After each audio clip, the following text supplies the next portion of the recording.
दिवसाच्या सुरुवातीशी बरोबर आपण बऱ्याच जणांना वाचनाची खूप आवड आहे आणि आपण बरेच काही वाचत असतो.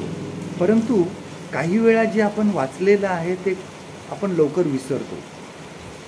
काही लोक असे असतात की ते वाचलेलं त्यांच्या लक्षामध्ये राहतं. आपण सकाळचा न्यूजपेपर बघा, वर्तमानपत्र आपण सकाळी जे वाचतो ते कदाचित संध्याकाळी काय वाचलं ते आठवणार नाही आपल्याला. म्हणजे आपण जे वाचलेलं आहे ते विसरून जातो. त्याचप्रमाणे बऱ्याच वेळेस आपण बायबलसुद्धा जे सकाळी वाचतो आपण विसरून जातो की आपण काय वाचलं आहे. अगदी 1-2 तासाने जरी आपण आठवण्याचा प्रयत्न केला मी काय वाचलं तर कदाचित आपल्या लक्षात राहत नाही.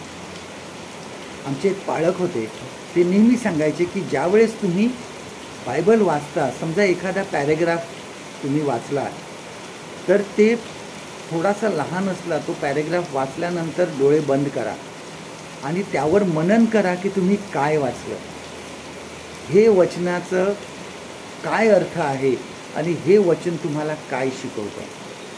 आणि त्याप्रमाणे तुम्ही मनन ज्यावेळेस करायला शिकाल त्यावेळेस तुम्हाला हे सर्व वचनं आठवणीत राहतील की तुम्ही काय वाचलेलं आहे म्हणून.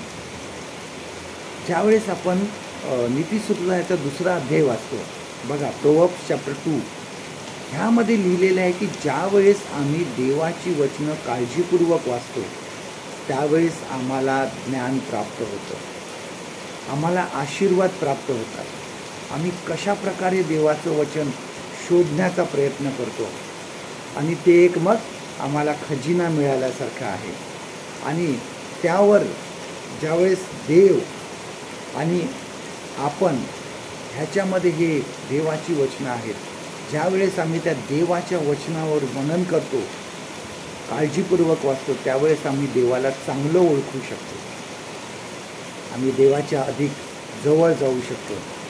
खरे सत्य जे आहे ते आम्हाला समजतं. बायबलचे वाचन काळजीपूर्वक करा आणि प्रार्थना करून त्यावर मनन करा.